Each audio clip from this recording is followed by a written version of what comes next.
Global skill development mission में आपका स्वागत है। पिछले काफ़ी सारे सेशंस में हमने जीएसटी के बेसिक्स के बारे में जाना। हमने ये भी देखा कि किस प्रकार रिटर्न्स को हम लोग फाइल कर सकते हैं, किस किस तरह से फाइल कर सकते हैं, ऑफलाइन ऑनलाइन कितनी रिटर्न्स हैं, जीएसटीआर 1, 2, 3 और 9 जो मुख्यतः सभी बिजनेसेस में लागू रहेंगी। इस सेगमेंट में हम ये देखने वाले हैं कि एक्चुअली ये सिस्टम है क्या। असल में जीएसटी जो सिस्टम है वो पूरा का पूरा ऑनलाइन बेस्ड सिस्टम है, और यदि आप ध्यान दें तो gst.gov.in पे जब आप लॉगिन करते हैं तो आपके सामने एक डैशबोर्ड अवेलेबल हो जाता है। असल में वह पूरा का पूरा एक नेटवर्क सिस्टम है।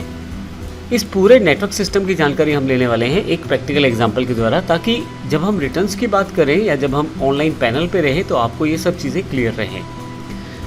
तो सबसे पहले बात करते हैं जीएसटी नेटवर्क सिस्टम में किस तरह से एक सिस्टम कार्य करता है। जैसे मैंने आपको बताया था कि जीएसटीआर 1, 2 और 3 हमें हर महीने सबमिट करनी है, और जो जीएसटीआर 9 है वो अगले साल हमारी फाइल होगी। अब एग्जैक्टली सिस्टम किस तरह से काम करता है इसको प्रैक्टिकल एग्जांपल में देखते हैं। हमारे पास यहाँ पे 3 डीलर हमने दिखाए हैं, डीलर ए, डीलर बी और डीलर सी।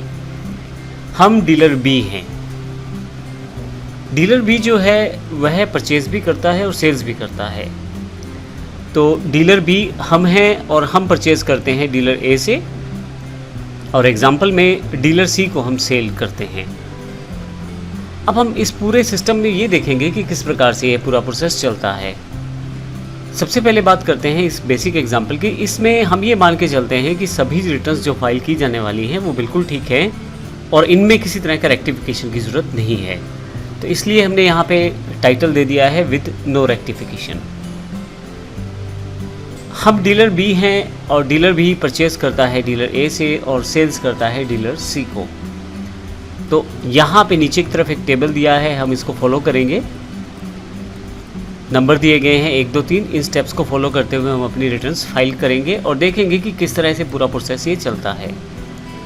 डीलर बी ने यानी कि हमने डीलर ए से ये 3 परचेजेस की हैं, A1, A2, A3 bill pay. Amount 20,000, 30,000, 40,000 है और टैक्स यहाँ पे 5% दिया है। एग्जाम्पल में 5% लिया गया है, 1,000 रुपये, 1,500 और 2,000 रुपये। डीलर बी ने उसी महीने में सेल्स भी की है डीलर सी को, यानी कि हमने सी को सेल की है B1, B2, B3 25,000, 35,000, 45,000 और 1,250, 1,350, 2,250 5% के हिसाब से। तो 3 बिल पे हमने परचेज़ किया है डीलर ए से और 3 बिल ही हमने डीलर सी को सेल्स किए हैं। सबसे पहले इस पूरे मंथ की जो रिटर्न्स है वो अगले महीने फाइल होंगी। ये जानकारी हम पिछले सेशंस में भी ले चुके हैं। तो सबसे पहले फर्स्ट स्टेप में 10 तारीख तक हमें जीएसटीआर 1 फाइल करनी है। हमारा डीलर बी वाला सिस्टम है तो हमें जीएसटीआर 1 फाइल करनी है। जीएसटीआर 1 में हमने इन सभी बिल्स की डिटेल देनी है जो हमने सेल्स के लिए प्रयोग किए हैं। जैसे हमने ये जो बिल्स हैं B1, B2, B3, इनकी पूरी इन्फॉर्मेशन हमें जीएसटीआर 1 में देनी है। लेकिन जब हम अपनी डिटेल दे रहे होंगे 10 तारीख को, तो बाकी जो डीलर्स हैं वो लोग जो जीएसटी में रजिस्टर्ड हैं उन सबको भी ये कंपल्शन है कि 10 तारीख तक सबको अपना जीएसटीआर 1 सबमिट करना है, अर्थात अपनी सेल्स की सप्लाई को मेंशन करना है। एक तरह से हम कह सकते हैं कि जो सेल्स उसने की है उन सब की इन्फॉर्मेशन सबको देनी ज़रूरी है। हमने अगर जीएसटीआर 1 फाइल किया है तो डीलर ए और डीलर सी ने भी अपनी अपनी जीएसटीआर 1 फाइल की हैं। तो हमने जब अपनी टैली के एग्जांपल्स किए थे तो हमने देखा था कि जीएसटीआर नंबर हम सेव करते हैं हर डीलर के साथ। एग्जैक्टली यही नंबर आपको यूनिक आइडेंटिटी प्रोवाइड करवाता है जीएसटीआर नेटवर्क पे, जीएसटीआर वेबसाइट पे या उस पोर्टल पे जहाँ पे पूरा का पूरा इन्फॉर्मेशन स्टोर किया जा रहा है। तो असल में जब 10 तारीख को रिटर्न्स फाइल होती हैं तो जीएसटीआर 1 जब ए फाइल करता है तो वो अपनी सेल्स की जानकारी देता है, लेकिन उसमें जिस डीलर को सेल किया है उसके जीएसटी नंबर की इन्फॉर्मेशन भी उसे देनी होती है। अब जब वह ये इन्फॉर्मेशन देता है तो एग्जैक्टली वो हमारे बारे में भी हमारी इन्फॉर्मेशन भी अपलोड कर रहा है जो हमने उससे परचेज़ किया हुआ है। यानी कि ये सभी बिल्स जो उसने हमें सेल्स किए हैं जिस बिल्स के आधार पे वो डीलर ए ने अपलोड किए हैं जीएसटीआर 1 ने। इसी तरह से डीलर बी ने भी अपनी जीएसटीआर 1 अपलोड की है, जैसे हमने यहाँ पे जो सी को सेल्स किया है, और इसी तरह से डीलर सी ने भी यही किया है।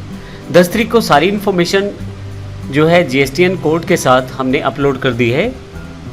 अब जीएसटीएन नेटवर्क सिस्टम इतना सॉलिड है, इतना सिक्योर है और इतना समझदार है इसमें काफ़ी सारे फीचर्स हैं, लेकिन सबसे इम्पोर्टेंट इन्फॉर्मेशन ये है सबसे इम्पोर्टेंट बात यह है कि ये ऑटोमेटिकली हर एक रिकॉर्ड को छांट के अपडेट भी कर देगा।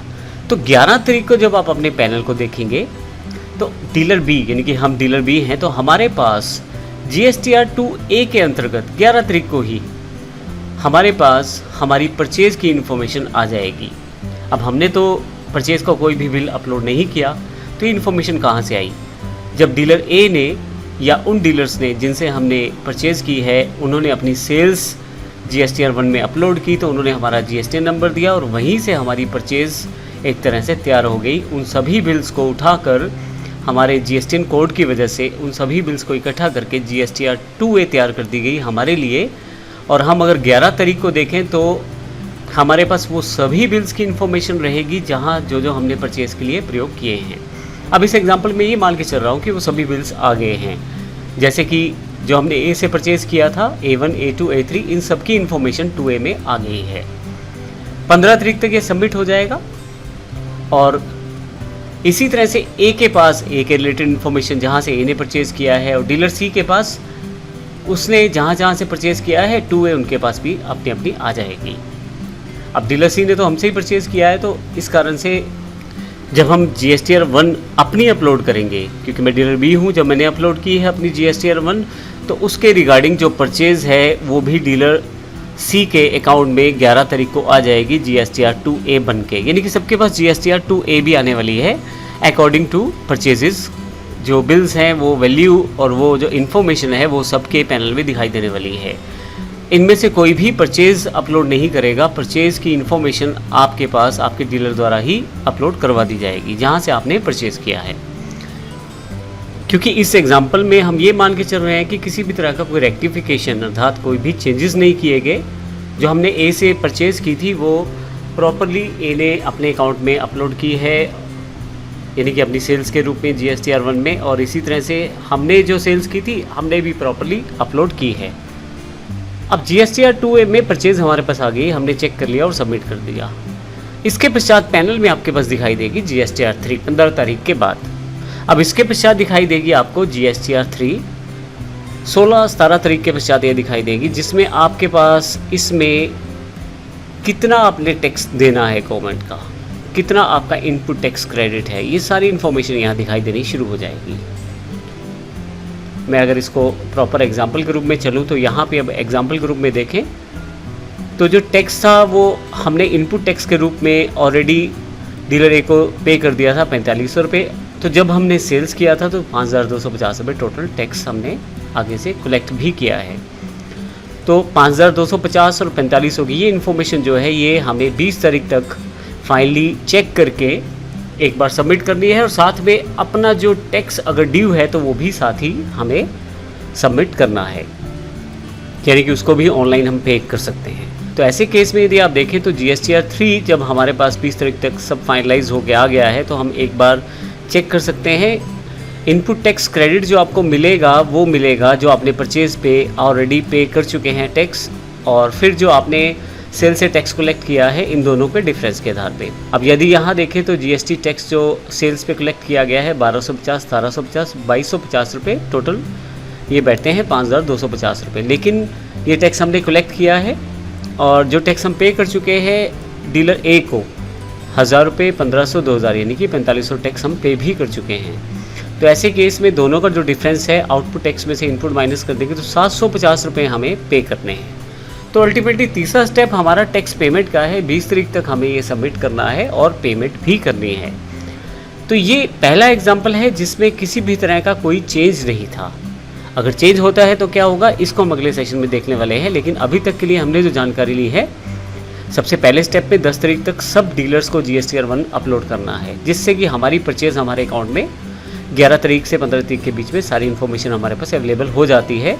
हालांकि GSTR 1 जब अपलोड हो जाती है 10 तारीख तक, तो 11 तारीख के बाद ही वो GSTR 2A आपको शो करना शुरू कर देता है कि आपके पास क्या क्या परचेजेज आपकी हैं, और 15 तारीख तक आप इसे सबमिट कर सकते हैं, यानी कि आप चेक करके फाइनली कोई इशू है तो सॉर्ट आउट करके सबमिट कर दें। उसके पश्चात 16-17 तारीख के पश्चात आपके पास यहाँ पे GSTR 3 है उसकी इन्फॉर्मेशन दिखाई देनी शुरू हो जाती है। 20 तारीख तक आपको ये सबमिट करना है और जो टैक्स का आपका पेएबल अमाउंट है वो भी पे करना है। इस तरह से ये तीनों जो रिटर्न्स हैं आपको सबमिट करनी है।